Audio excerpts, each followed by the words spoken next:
Frank Dollar sign. All right, we're live. Look at there. Oh, well, geez, that was quick. I know, it just out of nowhere. I don't know where we're all of a sudden we're live. So that's silly. good. All right, what's going on, David? I'm good. We're I'm back. excited.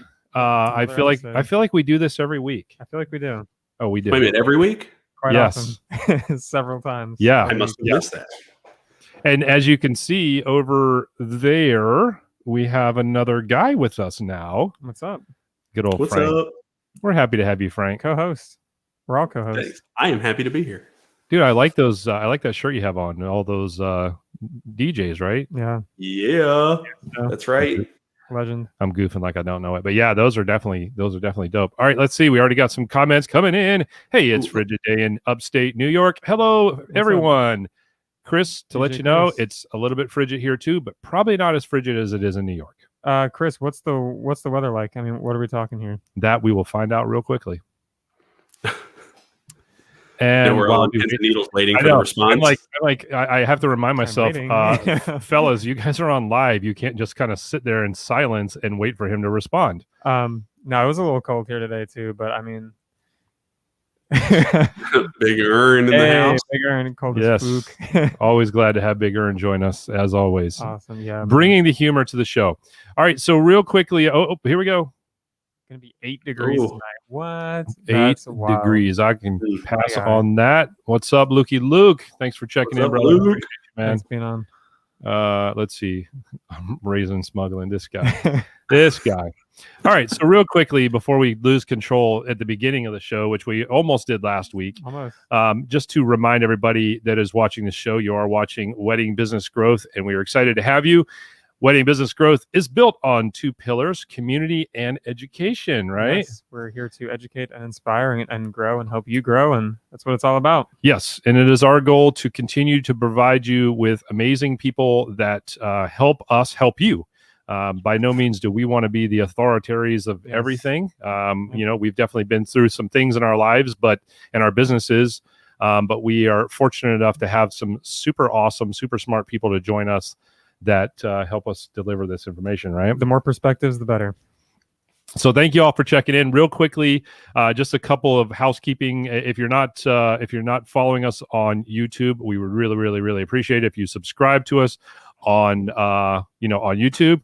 Or if you are not following us on other social medias, please do that because we want to stay connected with you and we want to be able to help you, even just not on the show, but offline as well. Our ceremonious cheers to another good show, another good week. Cheers, Frank, to you. And cheers to everybody else out there. We're going to get drunk on Dr. Peppers again. I'm just rocking the water today. You're smart. Fair enough. I Yeah, didn't have time to get to the I've been Coke. drinking more. I've honestly made a diligent effort to drink more water. So this is my treat for the week. diligent. I like it. Well, not only has he been making a diligent effort to do that, but this guy has been getting up at like 5 o'clock in the morning. Dude, putting into work. I've been putting in some work, man. Oh, hey, big shout out to Big Earn as well. I see him putting in the work as well. I love the hustle. I respect the hustle, and let's all grow together for sure. Yeah, no, absolutely. In business and out of business, man. And the physical stuff, dude. I've been doing big miles and the runs again, which is cool. Did a 7-mile run. That's funny. I saw your. Where did I see that? I posted on Facebook. On I was Saturday gonna say morning. I saw that, and I was like, "Is he out there running, man? Look at this guy! Trying to step my game up. Look at this Hey, guy! Appreciate it, brother. Look at this Let's guy. grow together, guys. Honestly. That's impressive. I'm lucky to have a brisk walk up the steps. There you go. There you go. Well, for many years, fitness to me was defined as fitting this food in my mouth, like anything, fitting this Same. pizza in my mouth, like I didn't even care, right? Right. But then I realized I probably should get my ass in gear. There I go. I should probably get myself in gear really, really quick. And so, And David's been putting in the work too. I mean, don't let him fool you. I mean, he's been putting in that solid work. He actually got me motivated again. well, thank you. So, Thank sure. you for that. Thank you for that. Yeah. Frank, what about you? We're over here talking about ourselves. What about you? What What's say going ye, on, my man? friend? Oh man, I am just getting text messages from my realtor left and right right now. That's literally all that's going on in my life. I've been on meetings today for my day job, and I had to apologize in advance. Sorry if my realtor calls, I gotta go, and that's been it for me. All good. Well, with that slick haircut you got going on, man, we can excuse anything. All right. Yeah, So I mean, we're hey, if you happen to be in Stanton, Virginia, check out 2 Weeks Barber and Salon. Jerry Wang is the man. and by the way, he will actually be able to communicate with you now as well. Yeah, he's awesome. Yeah, dude, on fire, bro, for sure. kind of a behind the scenes joke there. All right, guys. If you haven't checked in yet, please check in. Let us know where you're checking in from. We want to give you a shout out. We want to show you some love. Share. If you're on Facebook, please share it. Let your peeps know. Let your people know what's going on. Here we go. Good old buddy Chris Dista and his slick. Oh, There's what's Renee. up, Renee? Hey, Renee. Cool. Thanks Renee's for going to be being on. joining us on Clubhouse tonight. Well, thank you for joining us here good. and our Clubhouse tonight. Thank you for reminding me about that. As always, after our show, we always love to have everybody join us for Clubhouse for the after show, if that makes sense. And thank you for giving Facebook privileges. Yeah, exactly. So we didn't have to call anybody by the name of Facebook user. Yeah. Renee, by the way, is going to be a guest on our show down the road too, and you guys are not going to want to miss that one either. You're in a treat. You're in for a treat tonight. Let me see if I can say that with English accent. You're in for a treat tonight, and I can't wait for Renee to join us as well because she and Mark are going to do some great stuff. So, all right.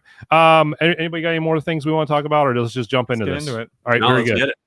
I agree. Let's jump into it. All right. So let me read real quickly the bio of our guest tonight. Our guest tonight, by the way, Mrs. Ashley Ebert. And when Ashley started her wedding planning company, the Simply Elegant Group, she was a one-woman operation. She never dreamed that years later she would grow the business to one of the largest wedding planning companies in the country with a team of 40 employees. You guys hear that? 40 employees. Now, here's the next part of that. In 8 states. 40 employees, 8 states. You looking to figure out how to expand your business? You came to the right show tonight, okay?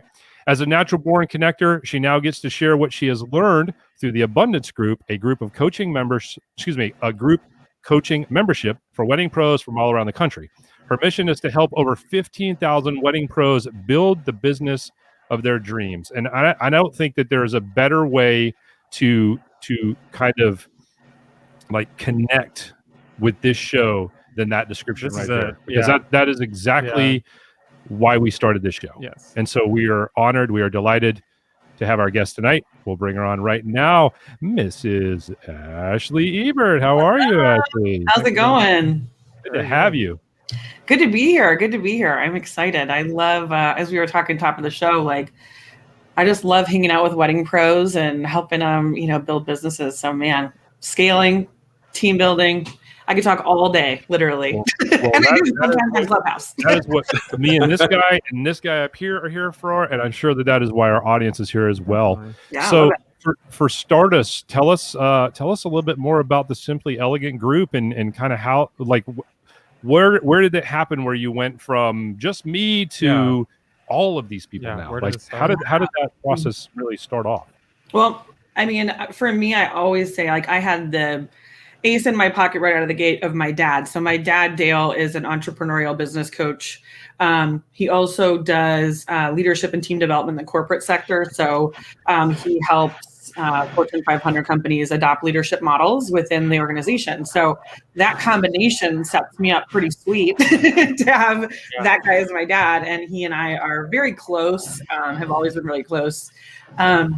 So when I started my business at 23, his first question to me was, well, Ash, what's your differentiator? And I was like, I don't know what that is. what do you mean? So from then, we just really devised a business strategy and how we were going to be different at Simply Elegant. So from that moment, I think that was the thing that really catapulted me. And I think why outsiders' perspectives on your company, like outside of the industry, are so valuable because that's what he did right away for me. So we do things a little bit differently at Simply Elegant. We work with a preferred vendor network.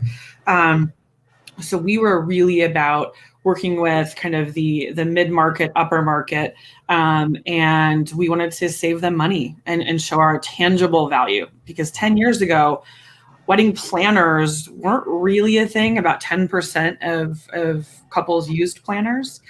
So I had to figure out, my dad's question to me that forever changed my business was, well, how do we get to the 90%? How do we actually access the other 90% that aren't using planners? And I said, well, their objection is money. So we figured that, we solved that problem. And honestly, in 6 months, I was hitting my 5-year goals. I was at, 23, 24, bringing on my first contractor, failing miserably at being a good leader. I have some funny stories I can tell you about that, that's for sure. But yeah, and then the rest is history, and we just kept moving fast. And I'm a futuristic dreamer. So I'm 10 miles down the road. And so that for me is what I love about building a business. So that's kind of ingrained into everything we do. But yeah, that's kind of the first initial building blocks were really all about Dad and his help for me in my business. And honestly, it's why I wanted to bring him into the wedding world through the Abundance Group, because it's like, I want all my friends to have access to his knowledge and his coaching ability.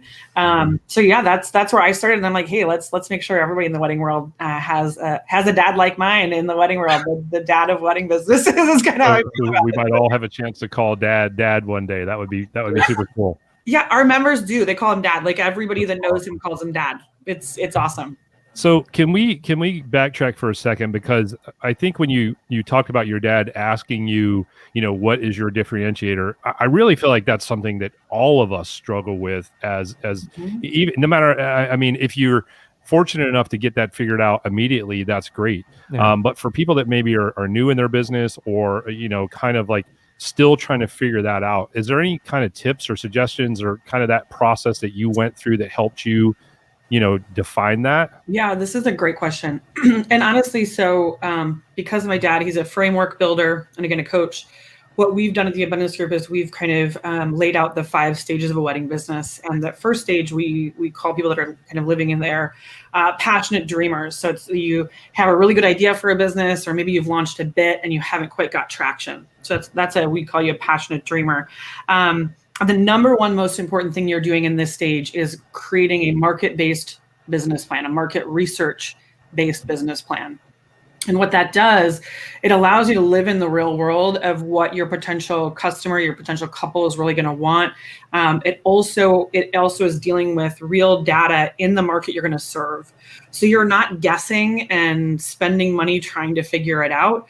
You're really building your foundation with those solid kind of metrics in place and then making decisions from there. So when I spoke to, and this is when Dad and I did the research of okay, 10% of couples use a planner. Well, what's the biggest objection not to? Why is the other 90% not? And asking those type of questions honestly kind of get you moving in the direction of how you can pick your differentiator. Other really cool thing about it all is you can really decide what that is for your business, because as entrepreneurs, we get to decide, we get to choose our journey, our path, what our business looks like. So if that isn't your jam, if you want to go more to a luxury client or serve them differently, that also will play a part in that process, that market research based business plan that you're creating. So it's not super sexy, but it's really tactical and it's really practical, and it saves you a heck of a lot of money in the first couple of years of your business. Yeah, I can see that. I can see it, but the value just from that. And instead of just, a lot of times I think a lot of people come into the industry for a variety of reasons and quite honestly fall to the trap of like, hey, let's just throw stuff on the wall until we find out what sticks and we'll go with that. Like not really putting any.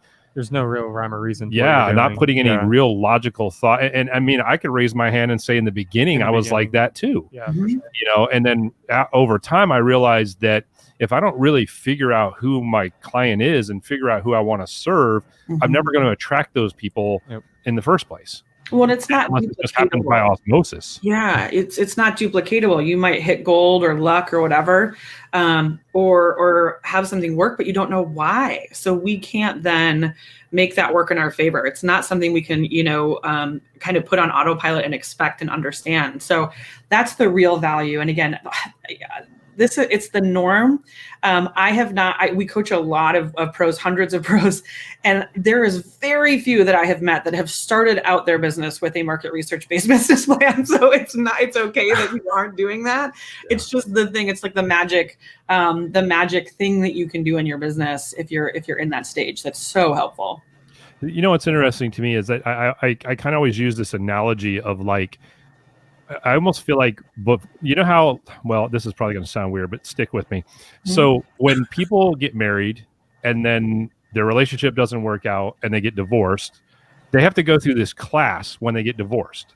And I've always thought, like, wouldn't it make more sense to go through that class before you got divorced, even before you got married, I should say, so that you kind of understood those things. And I think the same thing when it comes to sort of like when it comes to any entrepreneurship for that matter, but especially our industry, because our industry is full of people who are passionate about what they do. They're not necessarily passionate about the business that provides what they do. Totally. They're mad passionate about what they do and don't necessarily take the time or understand even the reason why they should take the time to do all this in the first place. Yeah, their craft, 100%. I think that's a lot of our pro community.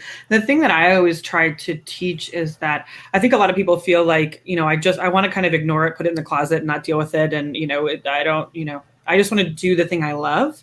But it doesn't have to be complicated. Having strategy in your business doesn't have to be complicated as long as you know the building blocks to what it is. So David, I hear you. I like I say, a lot of the people that I work with, a lot of the pros I work with, it's exactly the same. And that's part of the problem. But my message is it doesn't have to be intimidating or super complicated kind of when you know the steps.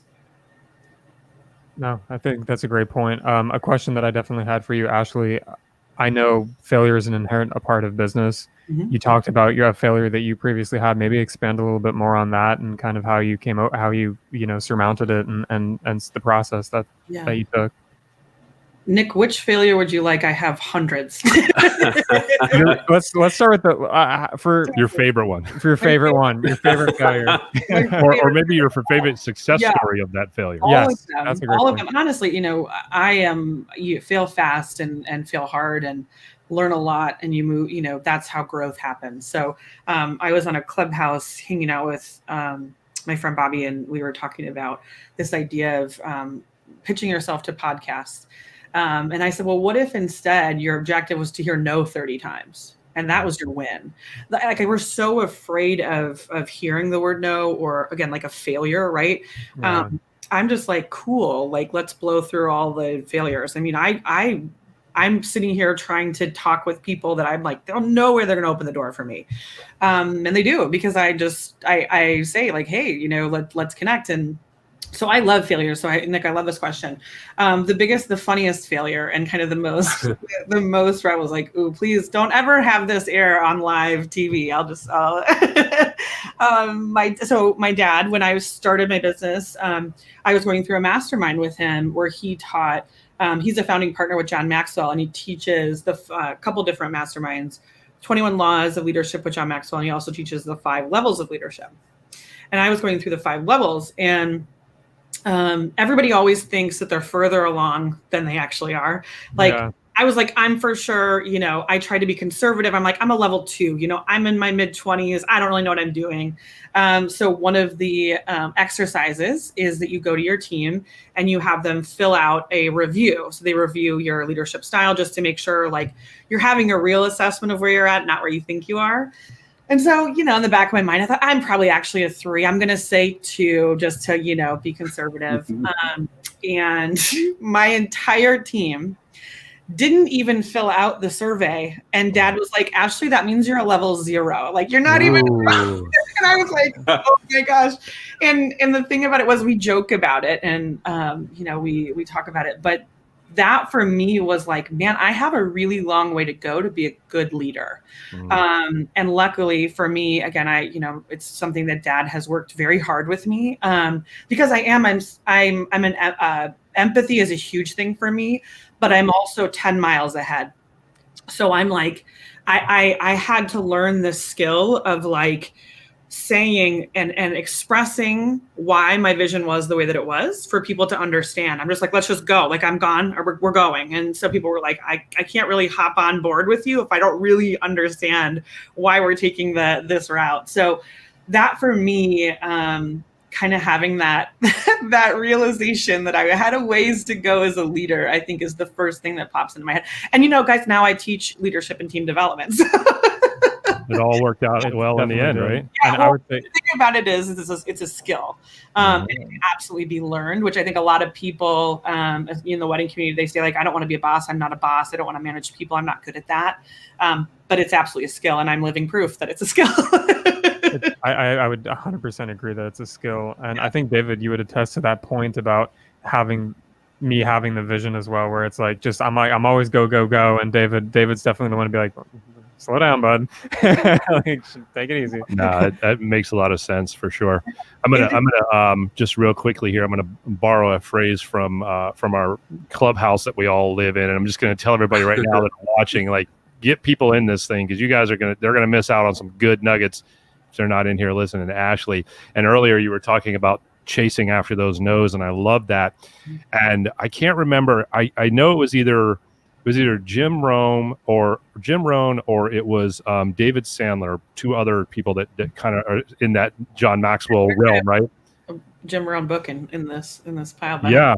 One of the two of them I was listening to one time talked about how, the old saying, like, the numbers don't lie. And if you do it enough, that you can make the numbers work for you. If you find out that for every 10 people you reach out to, you get 7 no's and you get 3 yeses, then if you want 30 yeses, then the law of averages say you need to talk to 100 people, and having that knowledge and that understanding is gold. I mean, it's amazing. Yeah, absolutely. And I think just understanding, and for me, this is a personality characteristic, and I know it's not always that way for people, but I don't tend to take things very personally. I'm kind of like, you got stuff going on. I understand it wasn't the right timing and it wasn't me personally. So, like, I don't have as tough of a psychological reaction to that. But yeah, it's something that I think when you can embrace that it's honestly not very often us or our ask or anything like that. It's timing or something else going on their end. It helps a little bit, I think, lessening the burden and the blow of those no's when you get them. Yes, and I think you also, just generally in business, you develop thicker skin. Yeah. I know that for the 2 years that I've been in business now, I'm not even close to the same person I was, 2 years ago, where I was like sensitive over everything everyone said, and now everything rolls off my shoulders now, and I understand it's more, like you said, it's more than just me.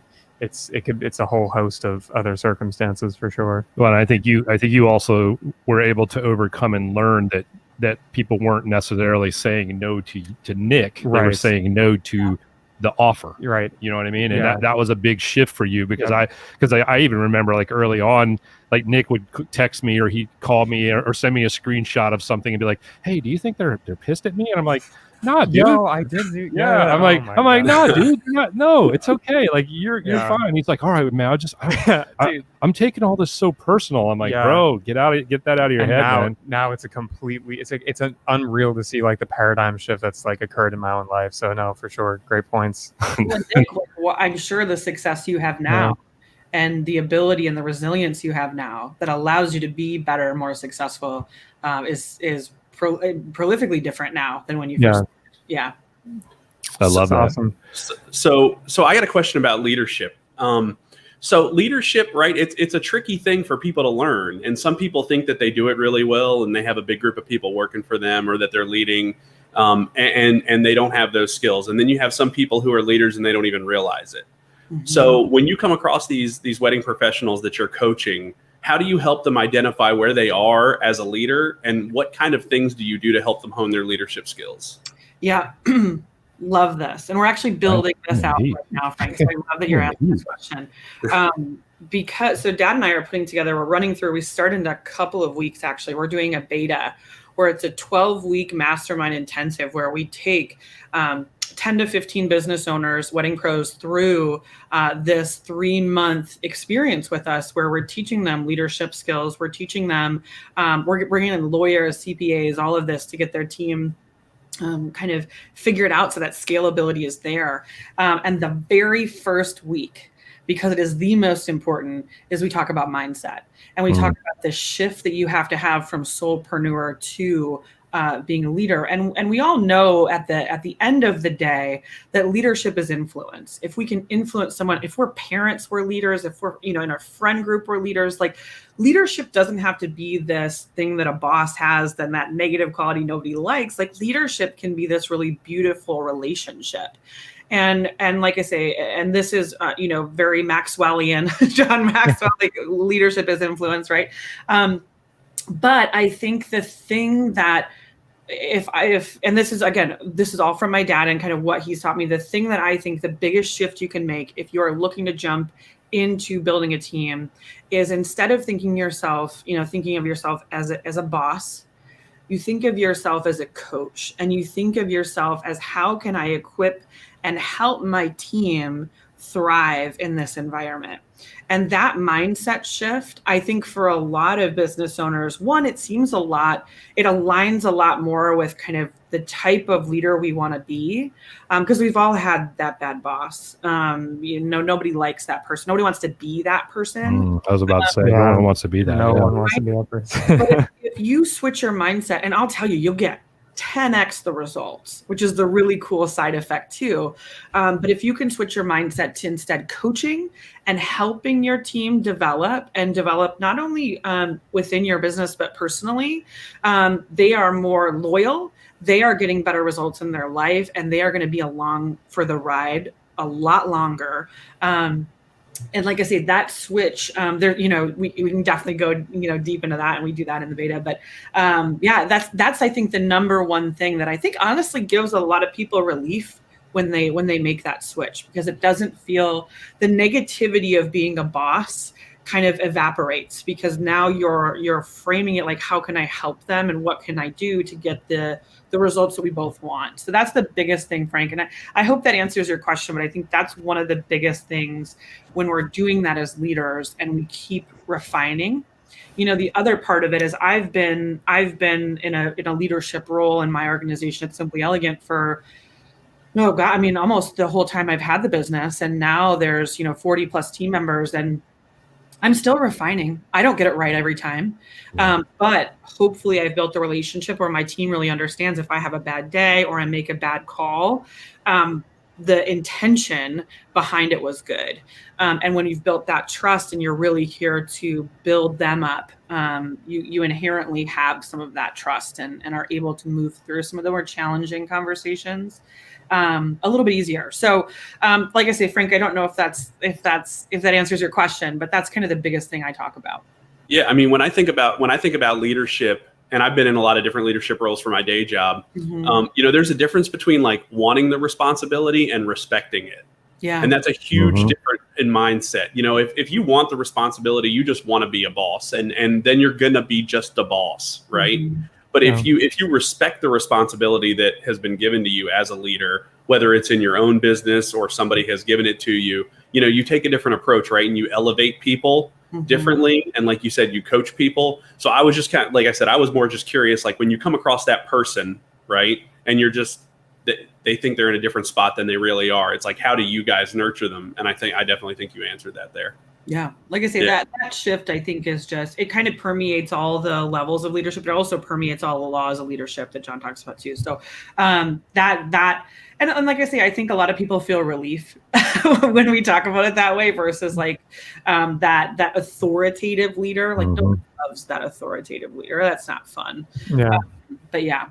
I think one of the biggest challenges for me when I overcame this challenge, it really helped me grow as a leader, is understanding that, no matter how many people, whether it's 40 people or whether it's 4 people, like you have to understand you can't handle each one of those exactly the same way. Like, it's so important to understand that each individual person is going to communicate differently. Yeah, and if you're not communicating to them in a language that they understand, then you're just beating your head up against a proverbial wall in the scenario, and you're never going to get the results you're looking for. And in all reality, it's your own fault. It's not their fault.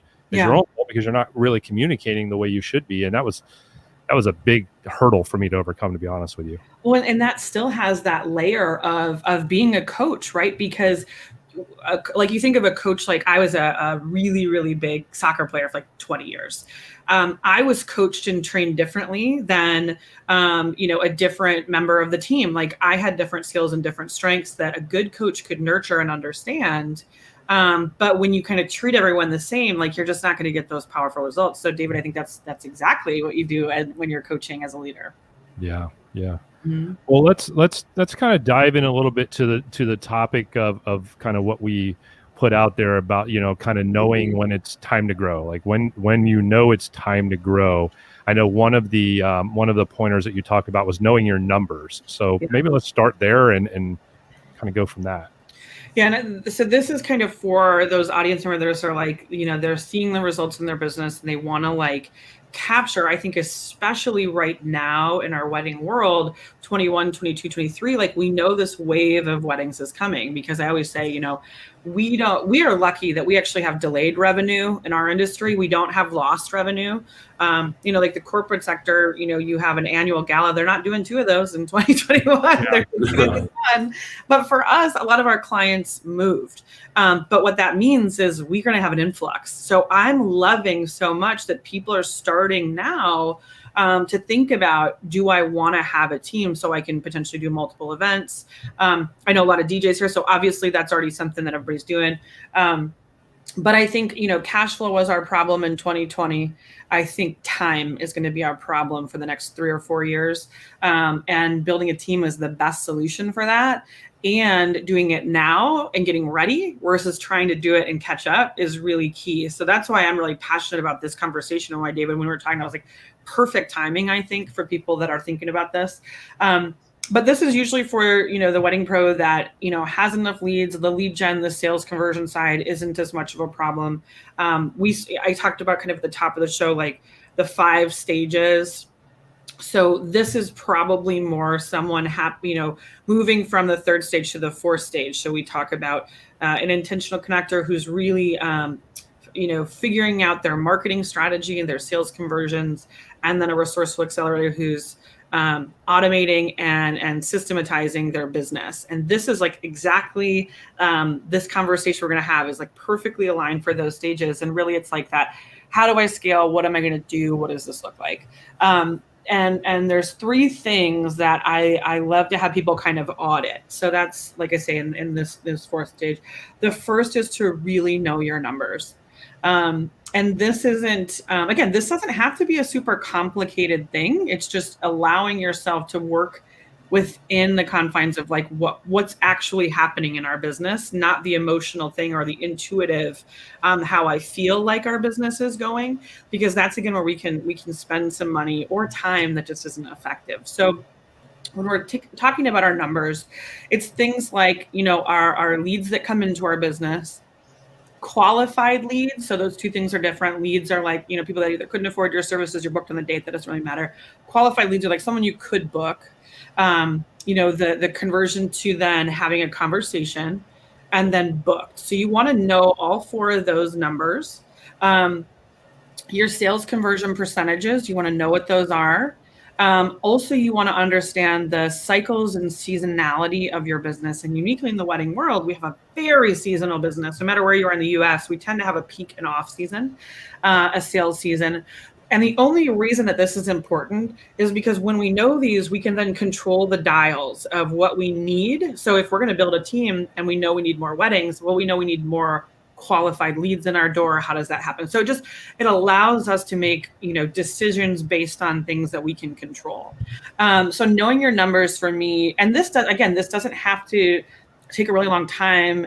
It's just something that you need to probably do some back end work if you're not already doing this to make sure that those particular numbers I think are really important. Wow. Yeah, if you don't know those, you don't know where you are and you don't know where you're going and you don't even know how to get there. So I was just trying to take in all of the knowledge. So I'm just kind of like quiet over here, but no, that's fantastic. It's like, is it inappropriate for me to take notes as, Right. as one of the co-hosts? No, and like I Well, the said, good news is we'll be able to watch the replay of this 100 times, and most of us probably will. Yes. we all know me. Come find me in Clubhouse. We'll talk about it. But the thing about this is it also gives us a lot of the biggest reservation I hear with Wedding Pros and scaling is like, I don't want to risk everything I've built. But when you know all of these different metrics or these KPIs in your business, it allows you to have a better picture, and you're going to feel more solid. And I just need to do X, Y, and Z. Well, now it seems a lot more tactical and doable, and it allows you to make better decisions. So yeah, absolutely. I think that's just, and again, David, we talked about it at the top of like, a lot of people just want to focus on their craft. They just want to take pictures, plan the weddings, do the things right. But there does become a certain level of responsibility as business owners when you're stepping into building a team.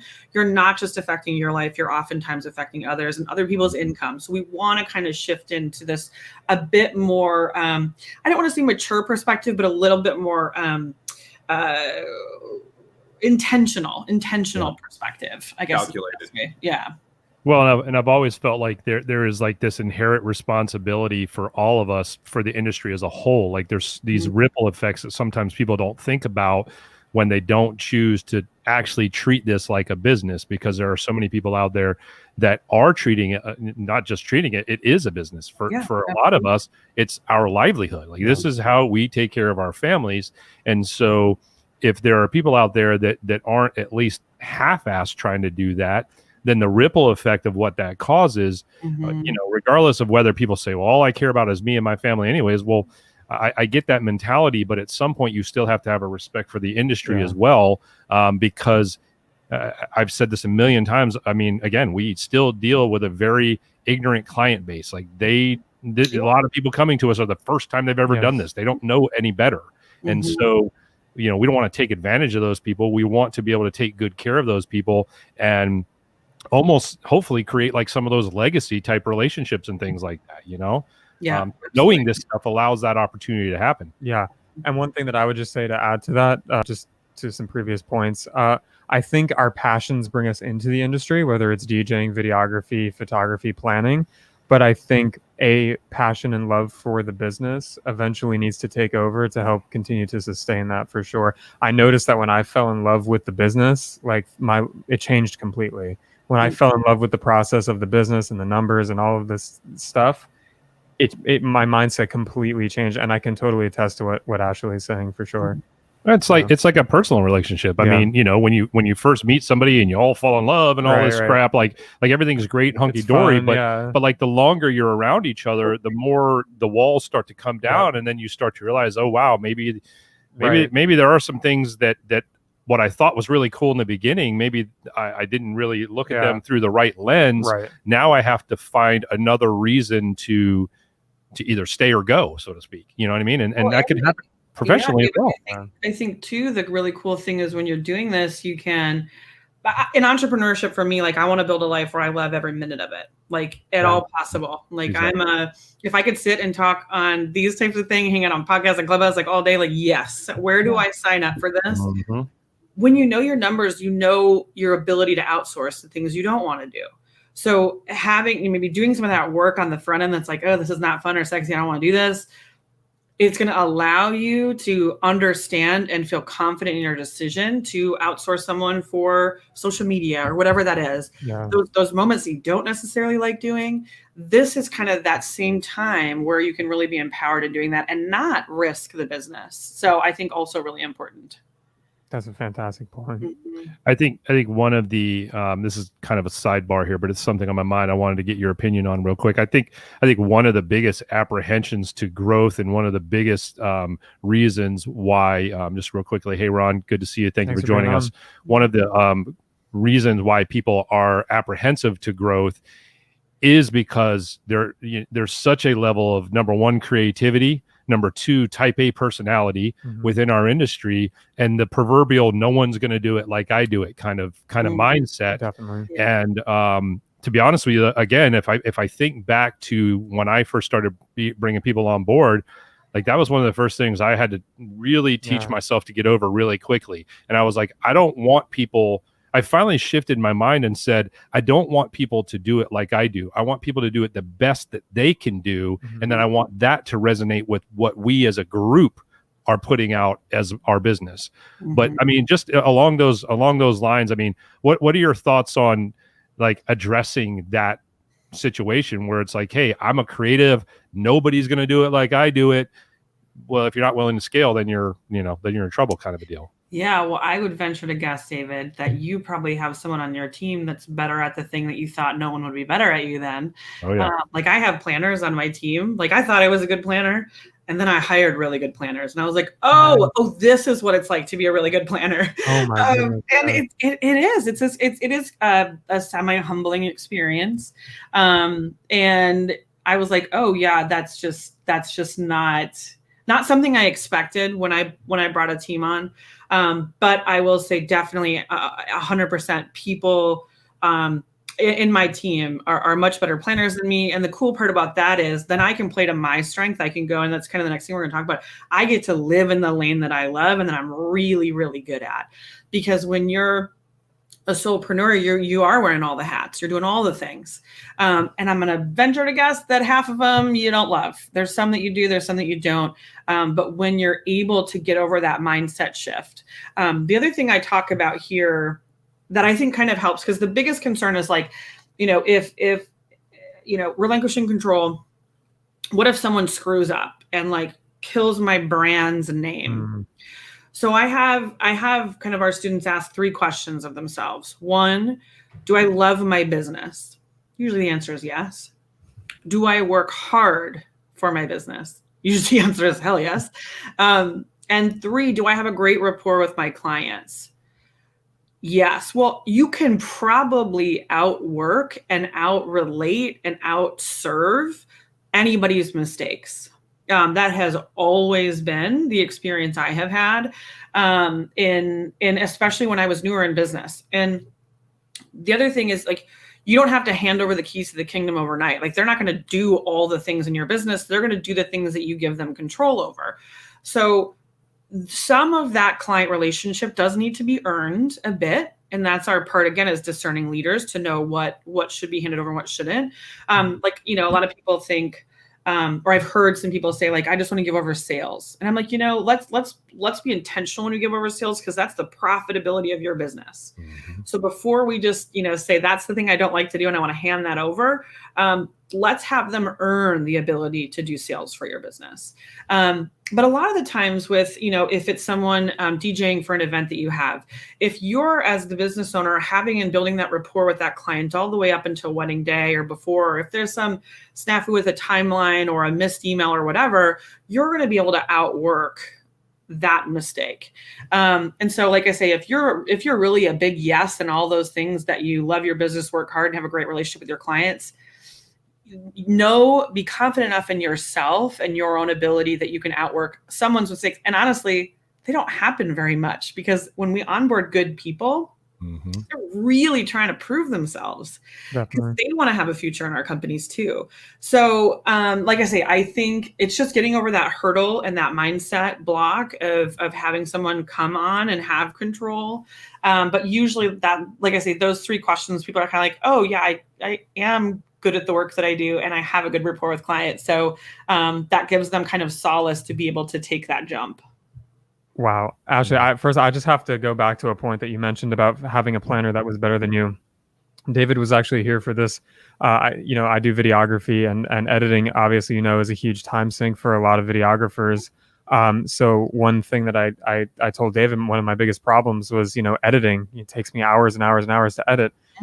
And the craziest thing happened was I hired someone to do some editing for me, and he did it better than I did. And I told David immediately, I was like, dude, this kid literally just did a better job at this than I could have done. And it blew my mind. So no. And how freeing for you, Nick? Like, how freeing is it to go like, oh, I don't have to do the thing I don't like, and I have someone in my back pocket that like can show up and kill it for my client. Exactly. So, and I can be working on other things, like you said, like sales, like marketing, all of those things. So no, fantastic point. And I also love your point that really, really, I want to make sure that nobody overlooks, because I think it was very, very important to make sure we make a point of that, was when you said, you don't have to give them control right away. Yeah.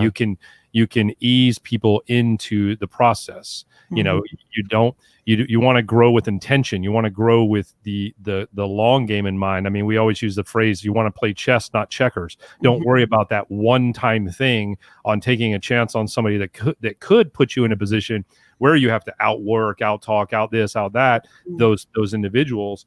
Like, make it intentional. And if you have to train somebody for a while behind the scenes, if you know, like, it just makes sense to me that you said that so well. Like I said, just you give them the control that you want to give them in the time frame that they've earned you to give that to them. I think that's so awesome. Yeah, definitely.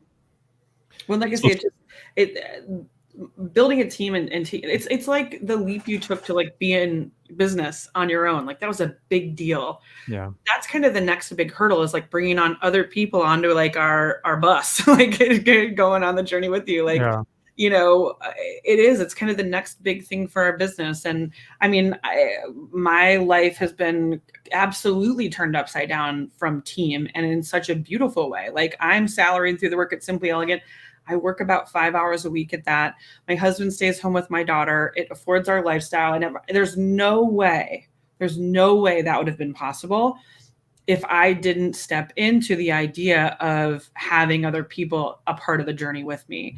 And the biggest fear I have is that some of these mindset blocks they take away the future potential for some wedding pros, because they feel that, again, to your point, like, I don't want someone to ruin my brand, or, you know, I don't want to be a boss. Right. So those are two things that we talk a lot about at the Abundance Group, and how to kind of work through those. And sometimes it's a longer process for some people than others. And that's just part of the beauty, again, of working through your own kind of shortcomings as a business owner.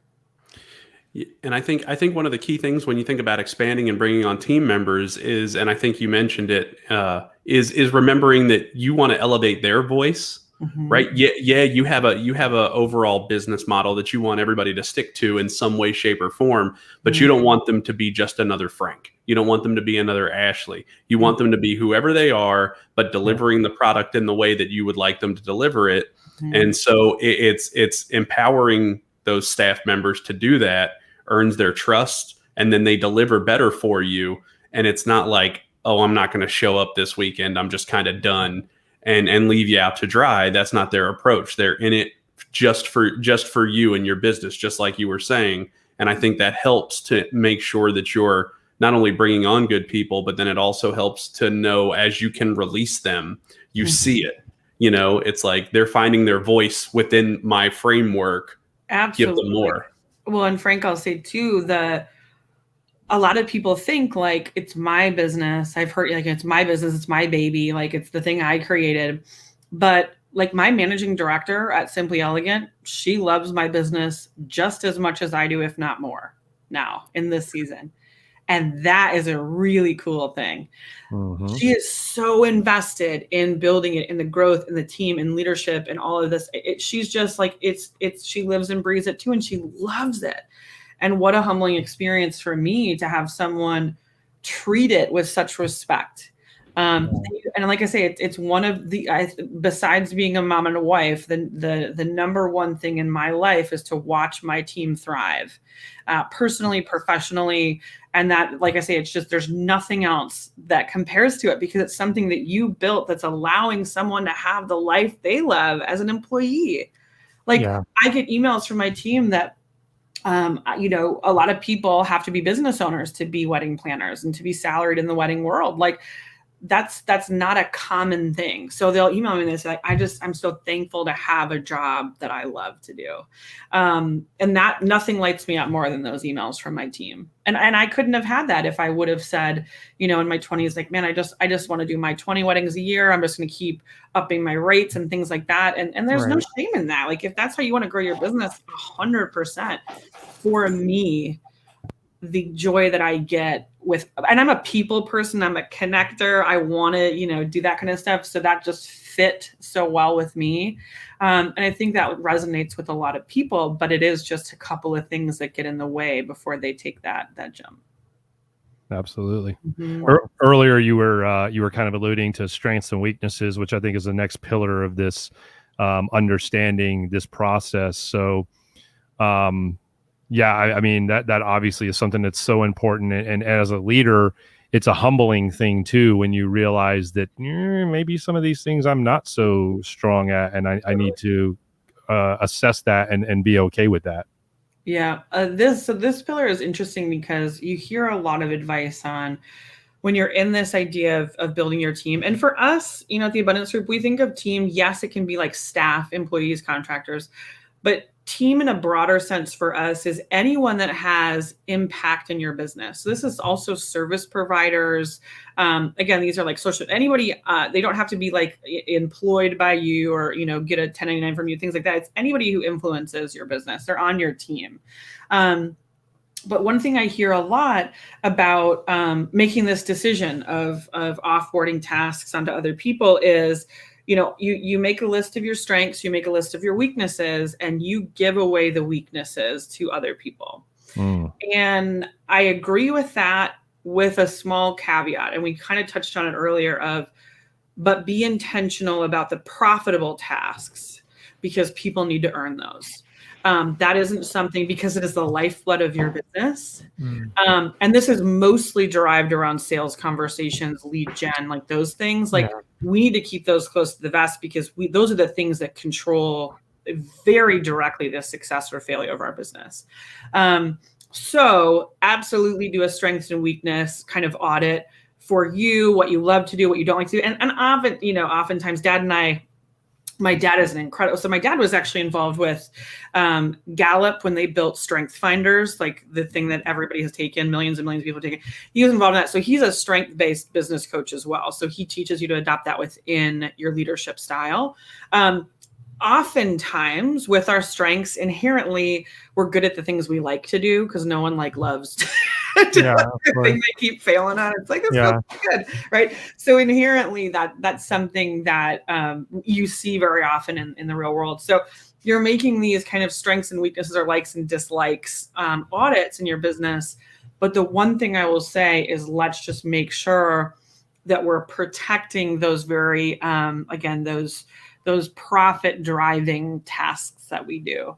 I was hearing a lot. I think, Frank, we were in a room together in Clubhouse where someone was asking this, like, I want to offload my sales.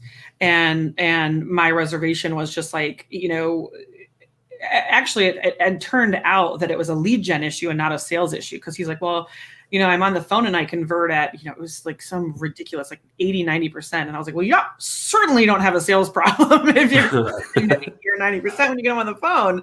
You just need more qualified leads.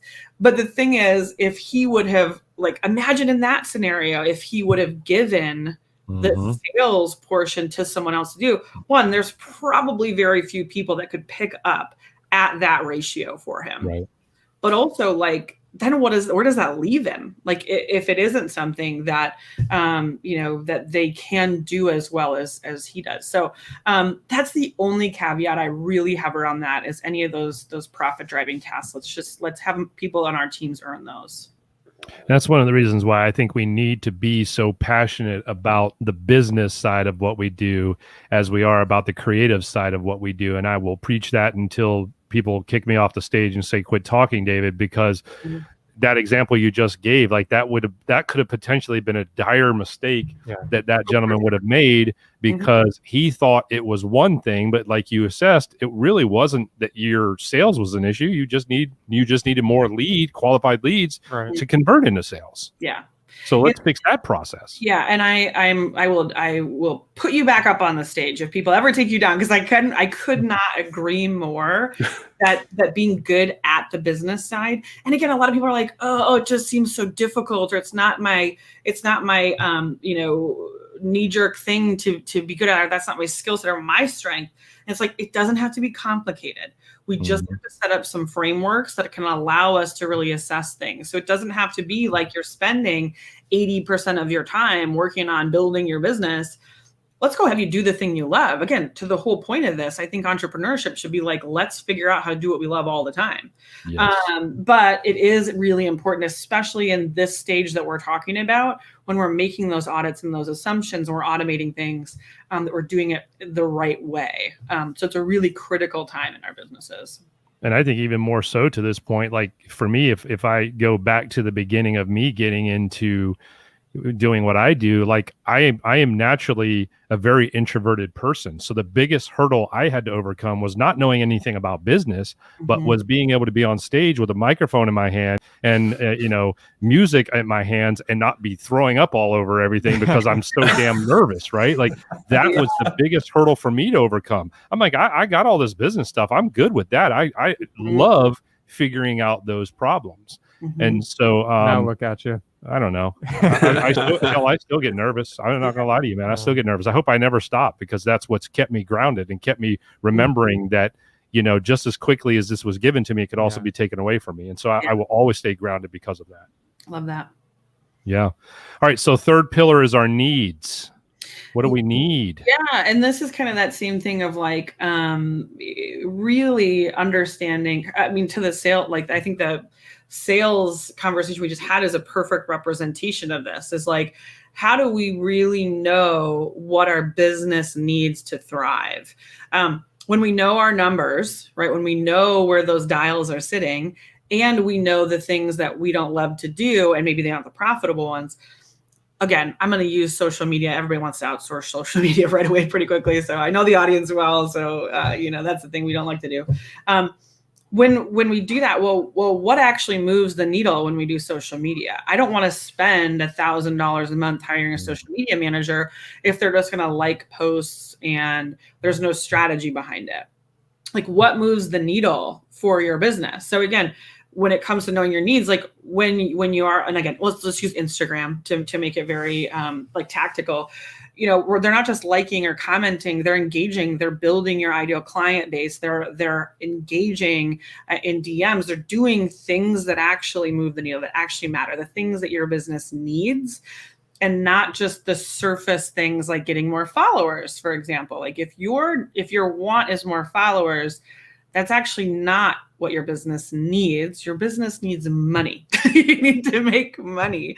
And we don't do that by having, 1,000, 5,000 followers. Yep. Yeah. I was smiling a minute ago because me and Frank, if you remember, Frank, we literally were basically having this conversation together last night. So, yeah. Well, and like I say, it's what your business needs when it comes to social media is relationship building. It needs to have that brand presence. They have to know, like, and trust you, right? We hear about that a lot. But so we need to understand and audit what our business really needs. So we're spending money on the tasks that actually will get us the results. Sorry, you were going to say something. No, I thought that was interesting that we talk. I mean, Dave and I have this conversation a lot about social media, how it's kind of gotten away from the actual communal platform that it needs to be, to this surface level, like, look at me ego page. Fight for flex. Right, I like exactly. to call it a fight for flex. It's all it is. Instead of having, like Ashley said, real communication, genuine engagement. I'm talking and having conversations in DMs, and that could potentially lead to sales, right? I mean, that's honestly why we all have that's why I have social media for as a business is for that. And I think sometimes even, for example, let's take this show, for example. Like for us, we're not doing this for money. We're doing this for helping other people. So our goal is to get more eyeballs on the show, affect more people, impact more people's lives. And so those are the kind of conversations that we have, is like, what do we need to do as the people running this show to make that happen? And not make it a vanity number where we're like, oh, let's go make sure we got 1,000 people following us. Well, who cares if 12 people watch? Who cares if you got 1,000 people following you? Like, it doesn't even make any sense. Well, I think the other really cool thing about when you're assessing and figuring out what you need, you're not chasing what someone else is doing either. Because their business needs are different than your business needs. Their clients are different. Their revenue goals are different. Their strategy is different. And so it can really kind of, I think, like obliterate this thing, imposter syndrome we deal with a lot of, like, am I good enough? If I'm measuring myself, and I think social media, you can't have the social media conversation without kind of hand in hand having that imposter syndrome conversation. But when you go, it doesn't matter. Like, it doesn't matter that they have 100,000 followers and whatever.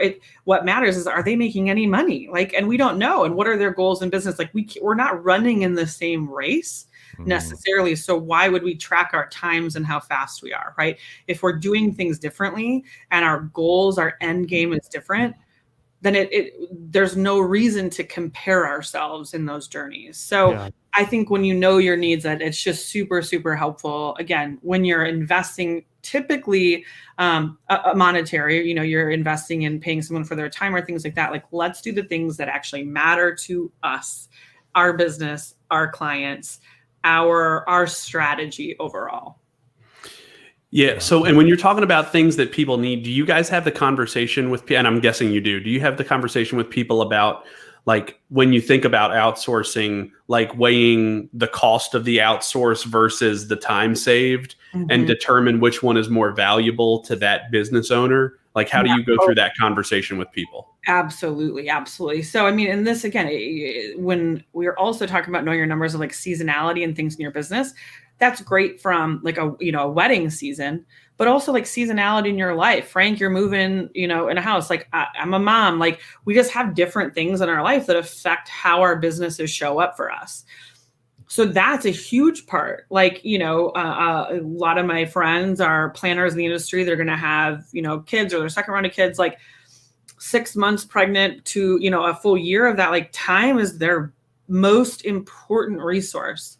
So that absolutely plays in a part of that whole, if I'm going to trade my time, if what I want is my time back or the ability to have that freedom of time, I will absolutely pay.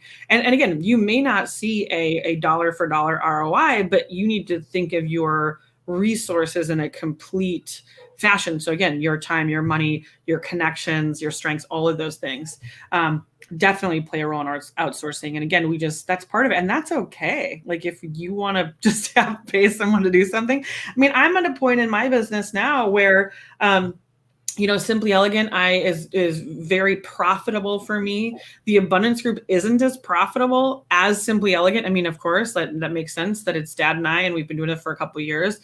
But there's still tasks that I'm like, I just don't want to do. That's not part of what I've built for my life. And I may not be seeing that ROI right now, but I know the sanity and the time that it saves me and the energy that allows me to go do the things I love, that's going to pay higher dividends in the long term. And I know that about me because I've been in business for a decade. So Frank, I think that's a really good point and really smart to be thinking about. Yeah. And ROI, right? I mean, ROI doesn't always have to be money either. Absolutely. Yes. Good point. It can be anything. Mm-hmm. No, that's a great point. All right. So Ashley, I'm going to pose a question to you, then I'm going to go to the audience, and I'm going to come back to you for the answer. Okay. Yeah. So my question to you is, if we have somebody listening right now, which hopefully we still do, which we do, I'm just kidding. But what would be kind of maybe 2 or 3 nuggets to take home to somebody who says, I feel good about going on this journey of expanding? What are maybe the 2 or 3 things that you would think would be most important for them to do right this moment in that journey? Yeah. And before you answer that question, I will pose to the audience, if you have questions for Ashley, now would be the time to drop them in the comments. We are getting close to the end of the show, so we want to give you folks time to drop your questions if you have them for Ashley. I know that sometimes our people that watch on Facebook, it's a little bit delayed, so I want to give them a chance to catch up.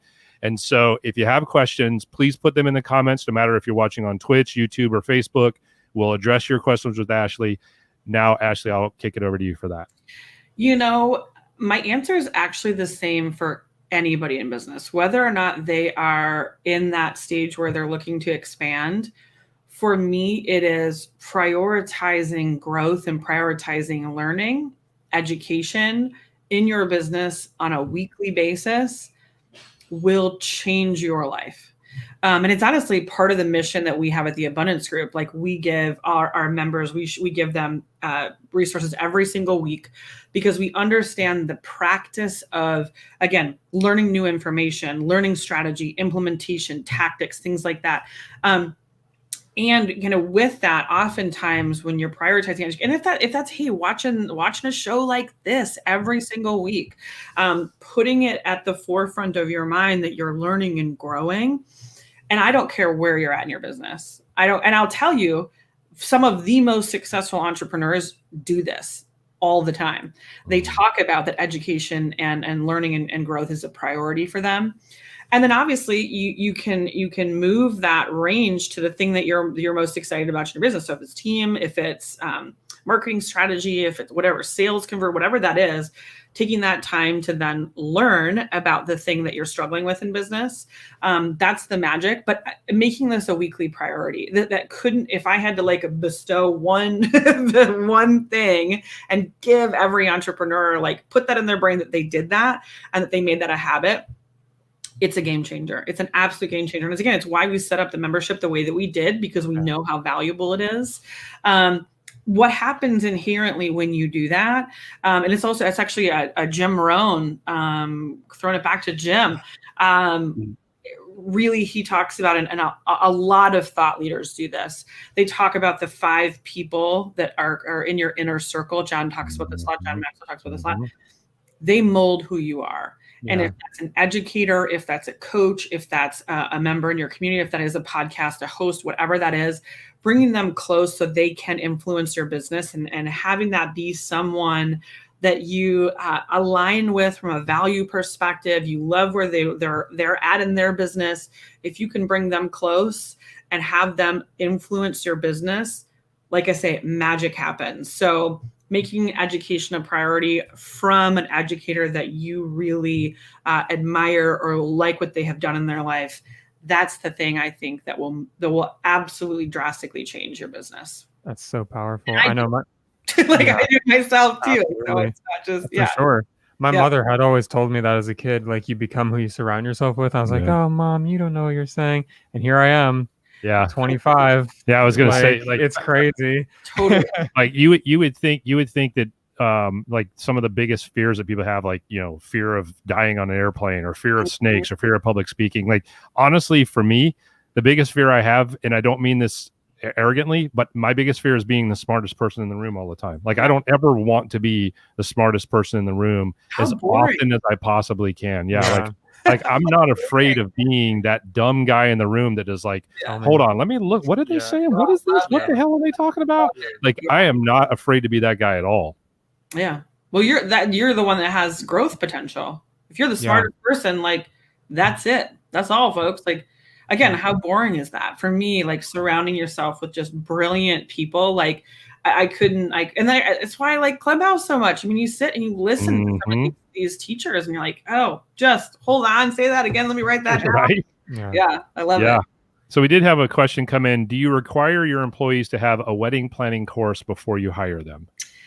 I built one. We have a 40-hour training program they go to, and it's a 3-tiered kind of course. It's all self-taught by myself and my staff, and they have to pass assessments at each tier. So now, again, that didn't happen overnight. I built that over years. The team and I built that. But yeah, that's absolutely something. That's part of our sales strategy that all of our team goes through that. But for me, the application in being a part of a wedding planning company and courses that are out there is just different. So like how we plan it Simply Elegant, there's just nuance to it that is important for my employees to know. So that's definitely something, and it's not something I do to the public. It's literally if you are on staff at our organization. There's stuff that we teach at the Abundance Group that's more foundational business principles, but to be a Simply Elegant employee, absolutely, yeah. And we built it in-house. And like I say, it definitely didn't start there. We have lots of iterations before we got there. But I know recording a really cool thing around this for the listener that asked, a really great way to do it that's effective use of your time is recording training that you're doing. So when you're onboarding someone, record that in Zoom or wherever, and then have that on file. So now you've already done that. If it's, for planning, how to build a timeline, for example. You're teaching someone hands-on to do that. It's really cool because they're going to ask questions. And oftentimes newer people, one of the things that when we become professionals or we've been in it a while, there's such a gap in knowledge that we don't remember what it was like to be at the beginning. So we don't inherently answer questions or teach in a way that would help the newer employees. So that's what we do is we there's definitely some things that we teach that are like our core values, things like that, that we straight up teach. But then there are definitely segments of our training that we do live, and it's been super helpful. Because again, those new employees ask those questions that we're like, oh yeah, that would be super helpful for me to tell you. Duh, why didn't I think of that? So that's been something we've done. I love that. Yeah. I love that. All right. So with the remaining few minutes that we have together, and again, if you guys have questions, feel free to keep dropping those questions in there. We'll try to get them for you. One of our sponsors is Poddex, and if you've never used Poddex before, it's a great tool to use on podcasts. It's a great tool to use if you're in a setting where you're just trying to create conversation starters and things like that. And so we always like to have fun with that with our audience and also with our guests.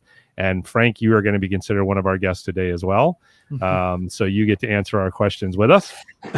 Before Big Earn asks, because I know he's going to, we're going to keep it PG tonight. We're not going to get out of control like we have in the past.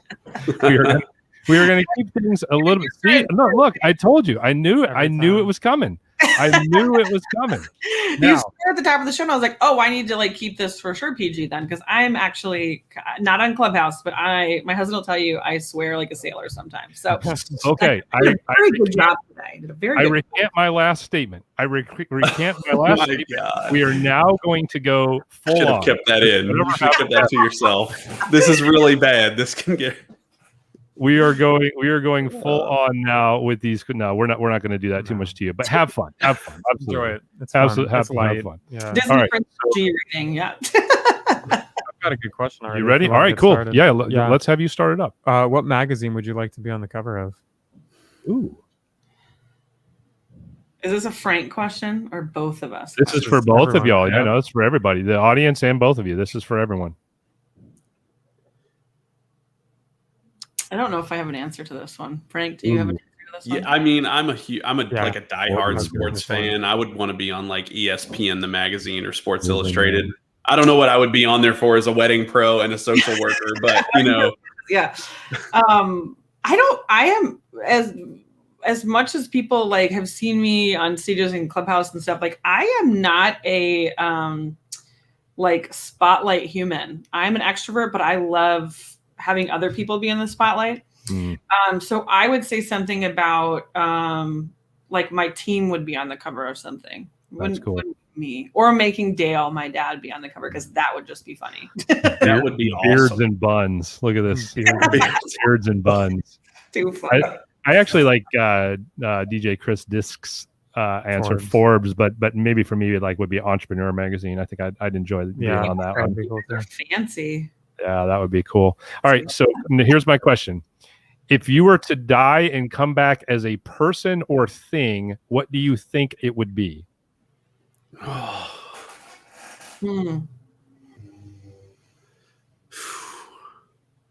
As a person or thing? Yeah, so you could be a person or a thing.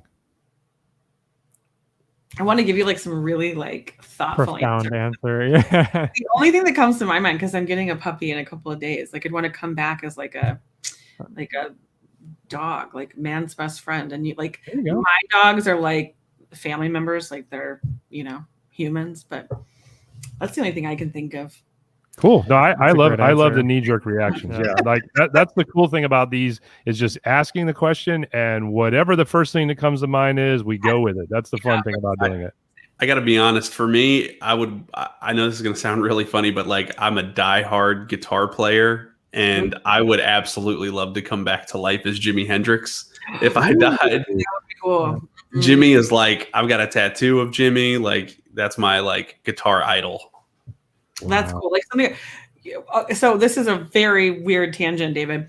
My if I could have any superpower in the world, mine would be that I could speak all languages. So like That would- that would be super awesome. Like over flying, over any of that.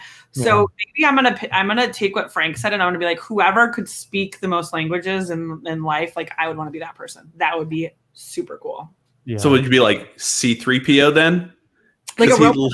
I mean, like I'd want to be a human, I think, version of that. human But- version of C-3PO. Yeah, love that. like a real human. I love it. You got one? Yes, I do have one. All right. Wait, Big Arm, why did you say a park bench? That's what he. She could Yeah, use. you got to the explain sailor voice yourself, in all Ern. the languages. All the cuss words and like, oh, that'd be super. Next question I have, what word or phrase do you say too much? Ooh. Bro. Bro. Ooh, reading minds. That's that I've had a lot of conversations over beers with friends about reading minds. That was a good one. I say the word I'm not a very good copywriter. Like I'm a good talker, but I'm not a good copywriter. Both Dad and I don't have a very good strength in that. So I say like amazing and incredible, and like figure out a different adjective, Ashley. Yeah. Or whatever. That's not. I say dude a lot. I say dude a lot as a filler. Like, dude. Yeah. I say for sure a lot. For sure. I do. I say for sure. I say it a lot. Yeah, absolutely. All right, so we'll do one more each. Sure. All right, sounds good. If you got stuck in an elevator and were forced to listen to only one song, what song would you pick? Oh, my husband. This is one of the most annoying characteristics about me is I play songs on repeat forever. Like one song on repeat for like a week, and my husband is like, "Can we pick a different?" And he's the opposite. Like he can't even play a playlist in order. He has to shuffle the music, and he's like, and he's so sweet. He's like, it doesn't drive me nuts, but I don't know how you do it. I can't do it. Yeah. Oh, I would probably do.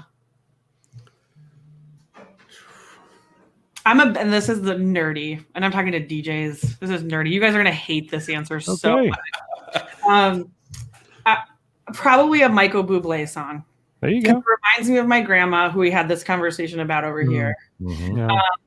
And you can sing to it well, like my Yeah. voice, I could sing to it well, and like, yeah. Well, speaking of potty mouth, if you ever see Michael Bublé live in concert, you realize just how potty mouth he really is. Yeah. I went with a friend of ours, and we had some beverages, and she was hollering things, and it was a blast. It was one of my favorite experiences. Yeah, he's a phenomenal performer. I love the guy to death. He is, yeah. All right, so we got a couple coming in here. Pinball Wizard. Wow, there's one for you. Frank, what say ye? Oh man, I mean, like I think about I like the point that you said, like you think about you want to play something that makes you think about your grandmother. I think I would probably do the same with my dad. So it'd probably be like a Beatles song, not something specific, but just that's kind of one of the bands that he turned me on to. That's like stayed pretty influential. Mm-hmm. Well, like Michael Bublé, like every wedding has like 12 Michael Bublé songs. Like for me, I don't get sick of them just because of that, because of like the family connection. But Big Ern says there is a 1 second song out there. It would be that one. Oh wow. You got a song? I don't have a specific song, but a genre that I can just listen to and kind of just chill out to is definitely jazz. Like, it's very flowy and nice, and it's not repetitive at all. Mhm. Like it just kind of flows. I feel like listening to that in an elevator for a long period of time would be okay with me. Yeah. Plus, you might be able to find like that 15-minute version of that song, and then like maybe you only hear it 1.5 times. You never really know where it starts or ends. Exactly. It just kind of keeps going forever. Yeah, I was thinking in my head, like I would probably pick something really stupid, like Gravy Train by Young Gravy, and then immediately be like, why did I pick this song? Yeah. Instantly. Why did I pick this one? It would end poorly. Yeah, absolutely. All right, you got last question. What is something people should know about you? Ooh. Fun or other? I'm pretty boring. I feel like I'm just a boring mom. Here's one. I don't know if it's that interesting, but I love craft beer. My husband and I are craft beer hunters. We live in Minneapolis, like one of the best craft brewers. Yeah, absolutely.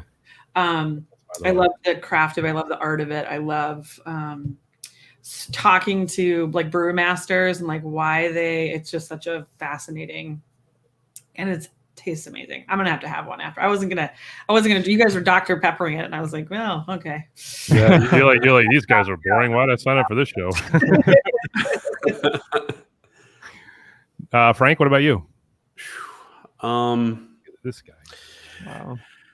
I can. collect Big Canadian Earn. recordings. This guy's always with the jokes. My guy. Big Earn's where it's at. I mean, I don't know if it's so much one of those like secret things about me, right? But I am just like an incredibly diehard New York Mets fan. It's like to a fault, where every year it's like, this is the year and it's never ever going to be the year probably, but I'm so blind to it. And then also I've passed it on to my kids. So they're like, let's go Mets, let's go Mets. How they do? And I'm like, yeah, they lost again. I live in Minnesota. We have the Minnesota Vikings. So Oh, you feel the pain. Well, at least Lizzo's got a new man on there, so there's that. Yeah. Never gonna win. Oh, Yeah, right. Had to put a DJ fact in there somewhere. I'm sorry, I had to do it. I do it too often, and I probably shouldn't. Oh well. David? That's my one thing. I try to find every possible reference to a song to implement into a conversation. The talent. You know? It's a talent. Well, I haven't really gotten paid for it yet, so I'm not going to qualify it as a talent until I get paid for it. Professional is when you get paid. Talent be free. That's fair. That's fair. All right. Well, I got to tell you, Ashley, I had high expectations for tonight, and you completely blew them out of the water. Completely blew them out of the water. So thank you. Like, depends on how long we can go. Some shows are long, and I was like, I have done an hour and a half podcast. So. we are at 119 right now as we speak. So I really think you blew it out of the water. Yes. I think our audience would agree that if they weren't scribbling down notes like crazy, they missed out. Good news is they can watch the replay of this on our YouTube channel, or they can come find me. Come hang out. Exactly. Exactly. Come join the Clubhouse. Exactly. Yeah. Well, to that point, we're just going to remind everybody that if you are on Clubhouse at 9:00, so about 40 minutes from now at 9:00, we will open up our Clubhouse. Just search Wedding Business Growth After Show and join us in there. Or if you follow any one of us on Clubhouse, you'll see we're in there. If you're not on Clubhouse, reach out to us. We all have invites. Yep. It went from like you can't get an invite no matter how you try to get one. Nobody has them to now it seems like everybody has invites. So if you're not on Clubhouse yet, you're missing out because you could be spending time simultaneously while you're working, listening to phenomenal people like Ashley just drop knowledge all day long. And it's the most affordable education you'll ever get, because all it is investment of your time, realistically, and it's the best education in this industry you're ever going to get. I mean, connects people like crazy. Like, I mean, hanging out with y'all, like we would have, I'm sure, met in the world when we opened, but now being able to hang, I mean, we've hung out in rooms for hours together, and so I love it so much. Absolutely. Absolutely. All right, well, Ashley, thank you so much for being on the show and for your time. Ashley, Frank, stick around for just a minute after we go off live here, if you don't mind. And once again, just a couple of accolades to shout out to you from the audience. We hope we'll see you guys on Clubhouse later on tonight at 9:00, and we look forward to seeing you next week on another show, bringing another great guest to help you guys out with your businesses. So thank you very much. Have an awesome week. We'll talk to you soon.